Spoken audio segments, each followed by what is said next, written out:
Nesse vídeo nós vamos falar sobre o K-vizinho mais próximos. O K-vizinho mais próximo é um algoritmo bastante flexível e que pode ser usado tanto para classificação quanto para regressão. Nesse vídeo o foco será dado na tarefa de classificação. A maioria dos métodos de classificação que a gente viu até agora, o Naive Bayes, o discriminante linear quadrático, o discriminante linear e quadrático, a regressão logística, eles são métodos paramétricos, porque eles assumem que a fronteira de decisão tem uma forma específica. Por exemplo, a regressão logística e o discriminante linear, a gente assume que a fronteira de decisão ela é linear. O discriminante quadrático e o Naive Bayes com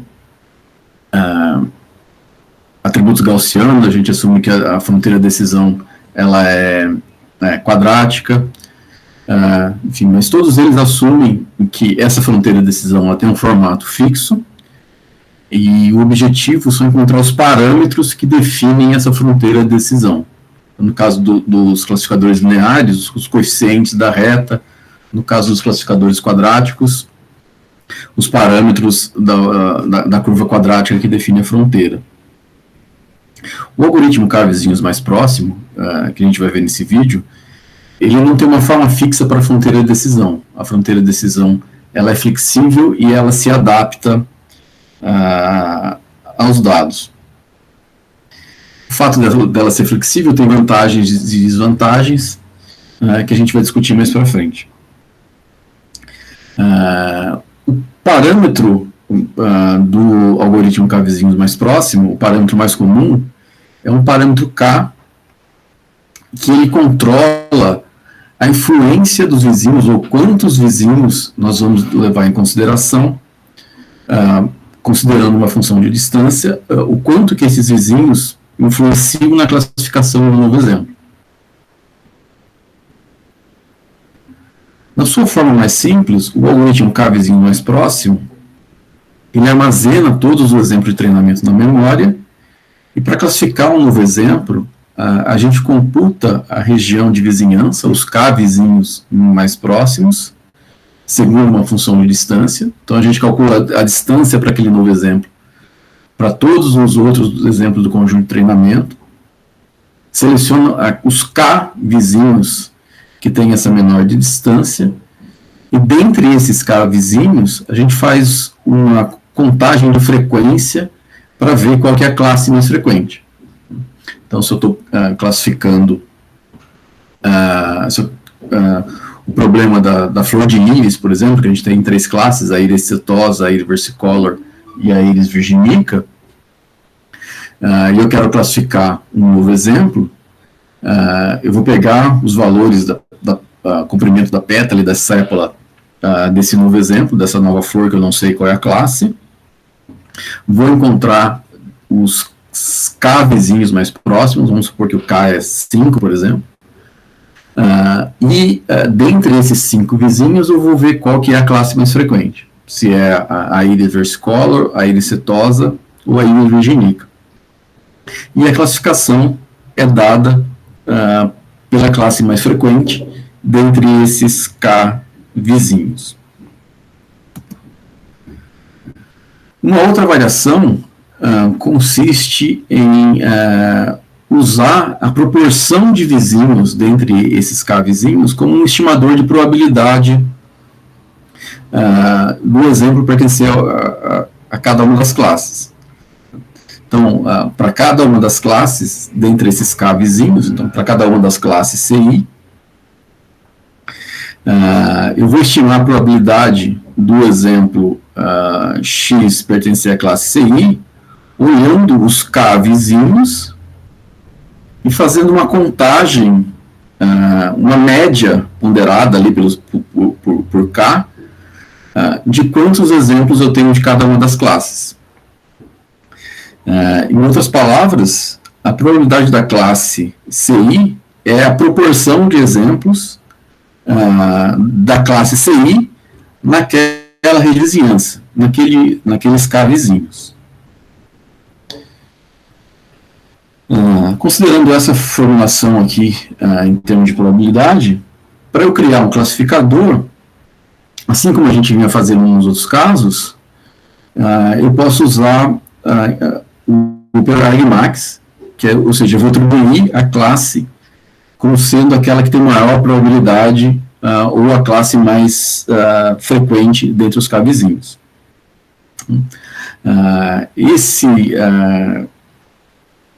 Essa argmax aqui, esse processo de encontrar a classe que tem maior probabilidade entre os K vizinhos, ela é análoga àquela versão mais simples do algoritmo, em que eu simplesmente olho entre os K vizinhos, nessa K vizinhança, e verifico qual é a classe mais frequente, mas a vantagem é que aqui a gente tem uma estimativa de probabilidade associada.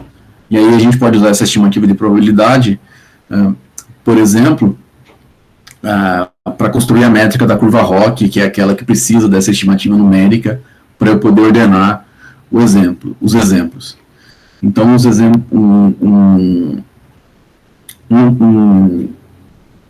exemplo cuja se eu estou considerando 5 vizinhos, e os 5 vizinhos têm a mesma classe, estaria ordenado antes de um exemplo em que seria classificado na mesma classe, mas que só tem 3 dos 5 vizinhos como sendo daquela classe. Então, essa definição em termos de probabilidade permite que, além de predizer uma classe, eu tenha essa estimativa de probabilidade para os K vizinhos. Então, vamos ver um exemplo aqui. Então, imagina aqui que eu tenho uma base de dados arbitrária e que eu tenho exemplo de 2 classes, a classe laranja e a classe azul, que estão distribuídos aqui em 2 atributos, o atributo x1 e x2, e eles estão distribuídos como mostrado aqui nessa figura, e eu quero classificar um novo exemplo, x, que tem essas coordenadas aqui, x1 igual a 8 e x2 igual a 6, exatamente esse ponto aqui. Eu vou calcular a distância de todos os pontos da minha base para x, então vou calcular a distância desse,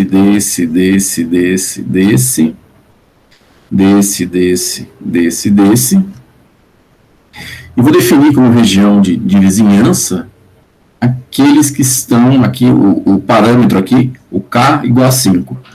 Então eu vou definir como região de vizinhança o quinto exemplo mais distante, que é esse ponto laranja aqui. Então, no K vizinhos mais próximo, com K igual a 5, eu iria olhar esses 5 exemplos aqui para esse novo cara que eu quero classificar, esse novo exemplo que eu quero classificar, que está aqui nessa coordenada que eu não sei qual é a classe. Então, olhando essa região de vizinhança, que é determinada pelo quinto exemplo, com K igual a 5, que tem menor distância com relação a esse novo exemplo que eu quero classificar, eu posso contar qual é a frequência de exemplos, né? Então eu tenho 3 exemplos da classe laranja e 2 exemplos da classe azul, então eu tenho uma maioria de exemplos da classe laranja no conjunto de treinamento, né? E eu classificaria esse novo exemplo aqui como sendo da classe laranja, ou eu posso dizer que a probabilidade desse exemplo aqui ser da classe laranja é 3/5, 3 de 5, ou 60%, e a probabilidade desse exemplo aqui ser da classe azul é 2/5, ou seja, 2 exemplos azul de 5 dos 5 vizinhos. Então aqui, só um slide para mostrar as contas. Então no exemplo anterior, para predizer a classe do novo exemplo com coordenada x1 igual a 8, x2 igual a 6, com k igual a 5 no KNN, e eu vou calcular a probabilidade desse exemplo ser da classe azul. Então eu tenho 2 de 5 dos 5 exemplos na vizinhança, 2 são da classe azul. Dos 5 exemplos aqui, 2 são da classe azul. Então, ele tem uma probabilidade de 2/5, 40% de ser da classe azul. E a probabilidade dele ser da classe laranja é 3/5, porque dos 5 exemplos aqui na região de vizinhança com K igual a 5, eu tenho 3 exemplos da classe laranja, ou 60%.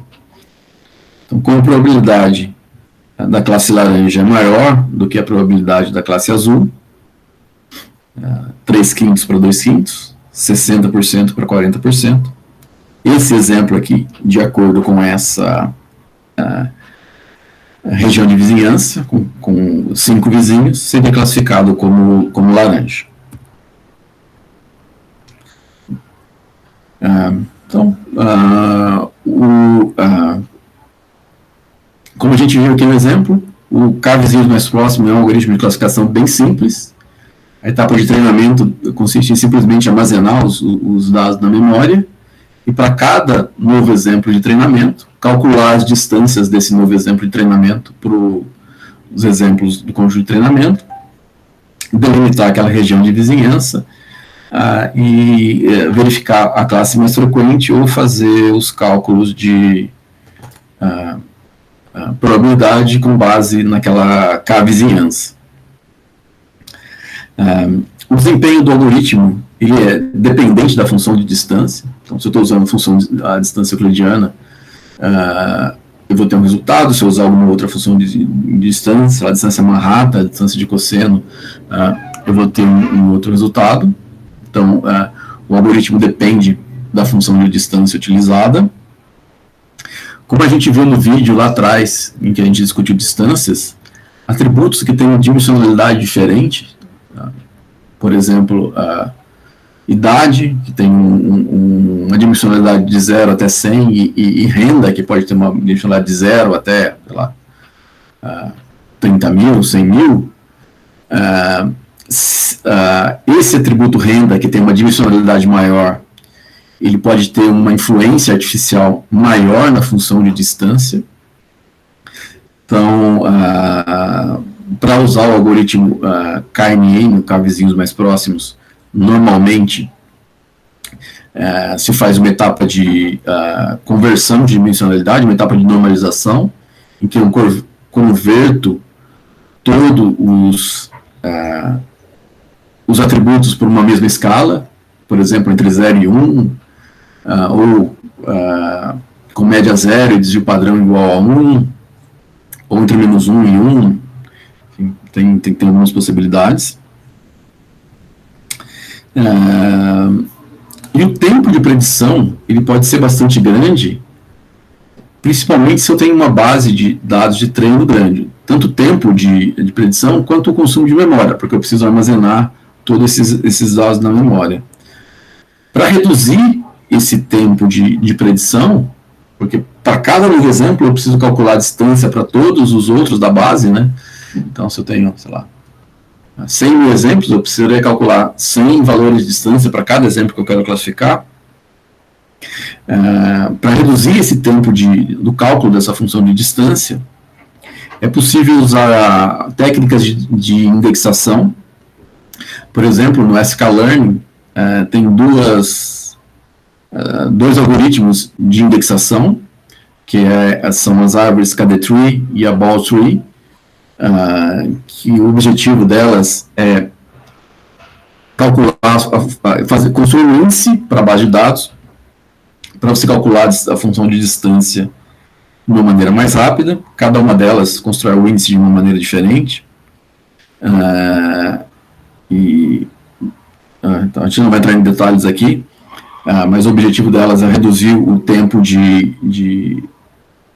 do cálculo da função de distância, principalmente se eu tenho uma base de dados muito grande, uma base de treino muito grande para calcular os K vizinhos.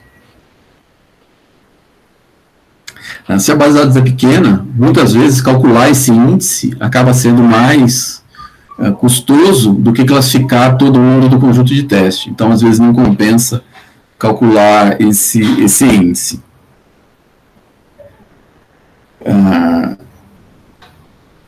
Além da função de distância, que ela pode influenciar no cálculo, um outro fator bastante importante, um outro parâmetro bastante importante no desempenho do algoritmo é a escolha do parâmetro K. Ou seja, quantos vizinhos eu vou levar em consideração para fazer essa classificação ou esse cálculo de probabilidade. Não tem uma regra genérica que diz qual que é o melhor valor de K, e esse melhor valor de K normalmente é derivado de maneira empírica. Então, qual que é a ideia de fazer essa validação empírica? Eu tenho lá o meu conjunto de dados de treinamento, e eu vou pegar esse conjunto de dados de treinamento e vou fazer uma divisão, separar um subconjunto como sendo um conjunto de validação. Eu posso fazer somente uma divisão, quer dizer, eu pego, faço esse split, essa divisão do conjunto de dados e só separo um pequeno conjunto de validação, ou eu posso até mesmo fazer uma validação cruzada interna, uma validação cruzada ali para escolher o número de vizinhos. E com base nesse conjunto separado de validação, eu escolho alguma métrica, alguma medida de desempenho, por exemplo, o erro de classificação.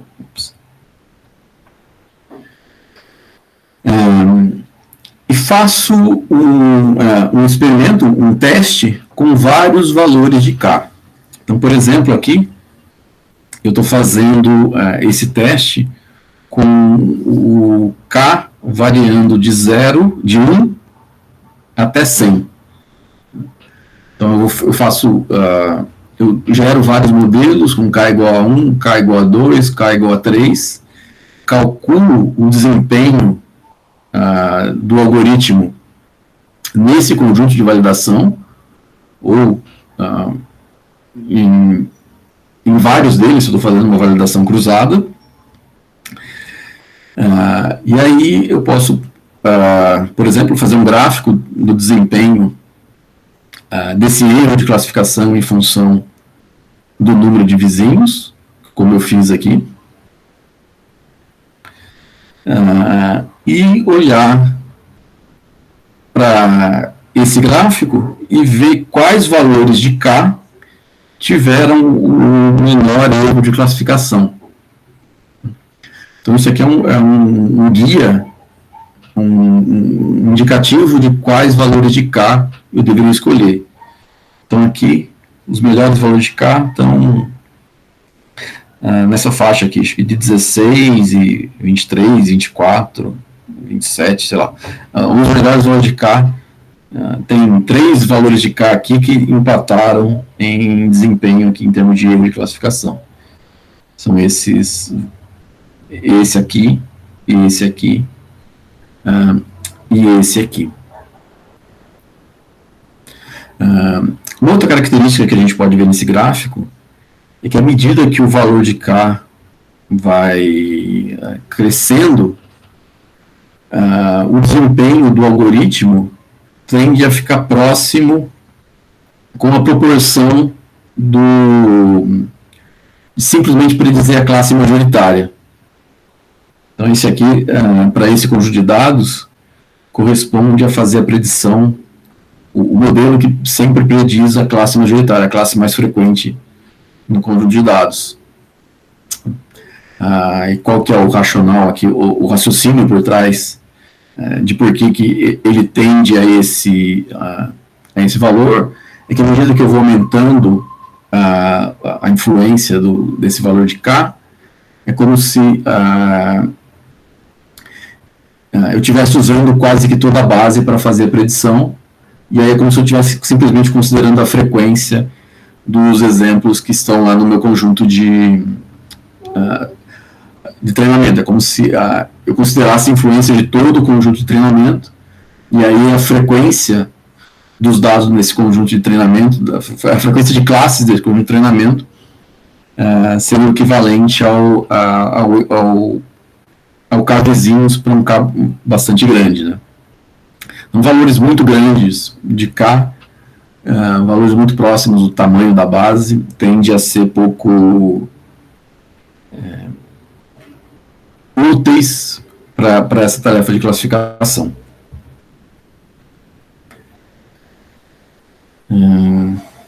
Então, esse processo de determinar K é um valor empírico que envolve experimentação. E aí, para finalizar a apresentação do KMN, eu vou mostrar como que fica a fronteira de decisão para alguns valores de K para a base de dados IRIS, que a gente já viu em alguns vídeos atrás. Então, aquela base de dados IRIS, eu tenho 150 exemplos, 50 de cada classe, né, a IRIS setosa, a IRIS color e a IRIS virginica, que estão representadas nessas três cores aqui, o vermelho, o azul e o verde. E eu tenho 4 atributos: o tamanho da sépala, a largura da sépala, o tamanho da pétala e a largura da pétala. Aqui, eu estou fazendo um gráfico da largura da sépala e do comprimento da sépala,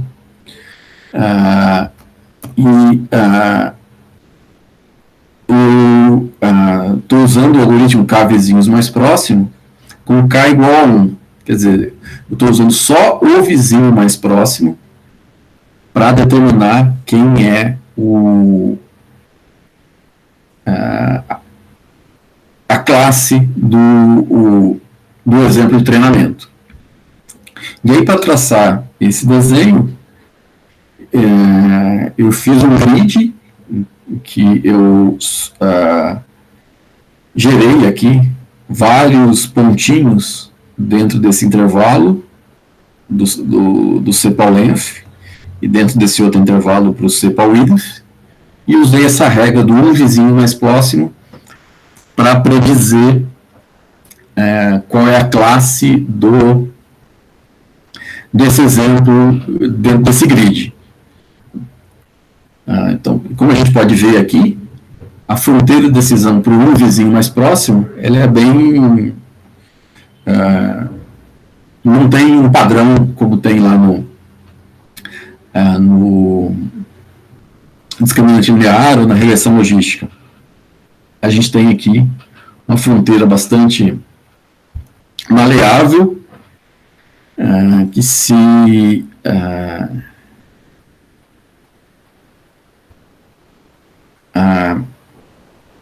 tenta se moldar aos dados de treinamento.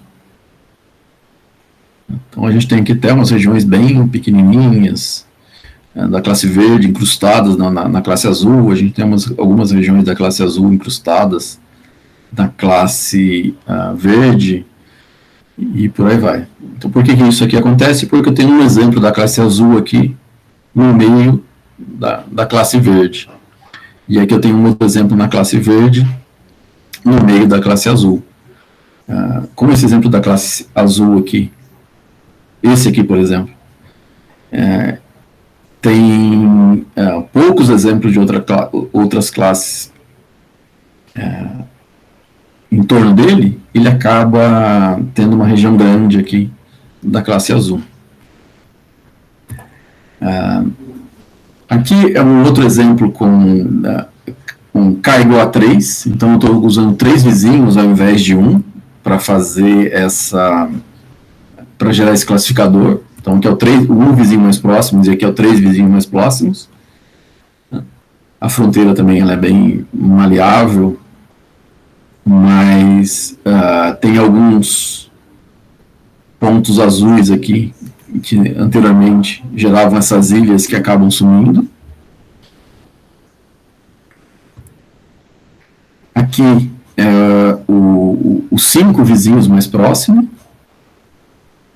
Então tem uma fronteira de decisão também serrilhada aqui. Mas eu tenho uma predominância maior regiões mais homogêneas, né? Então aquelas ilhas no meio aqui acabam sumindo, e aqui com K igual a 50. Então aqui acabaram surgindo pequenas ilhazinhas aqui, mas as fronteiras de decisão, as regiões aqui, acabam sendo bem mais homogêneas. A princípio a gente pode pensar que essa configuração aqui, com K igual a 1, seria uma possível melhor representação, porque ela se adequa bem a várias peculiaridades aqui do conjunto de treinamento, mas tem que lembrar que a gente quer medir desempenho no conjunto em dados novos, dados que a gente nunca viu. E pode ser que esses dados que aparecem aqui no conjunto de treinamento, eles são algum tipo de ruído ou alguma coisa que apareceu no conjunto de dados, mas que seria pouco frequente em dados fora do conjunto fora do conjunto de teste, ou não apareceria na vida real. Então, o fato da fronteira ser bastante maleável pode significar que eu estou capturando algumas peculiaridades muito específicas desse conjunto de treinamento, ao invés de ter uma generalização maior para dados novos, ou para um conjunto de teste. E à medida que eu vou aumentando o K aqui, pode ser que eu tenha uma generalização maior para esses dados novos. E é por isso que é importante fazer a escolha do valor de K, considerando um conjunto de validação em separado, para tentar filtrar a influência desses dados espúrios que acontecem no conjunto de treinamento. Então, nesse vídeo, nós vimos o algoritmo K vizinhos mais próximos para o problema de classificação.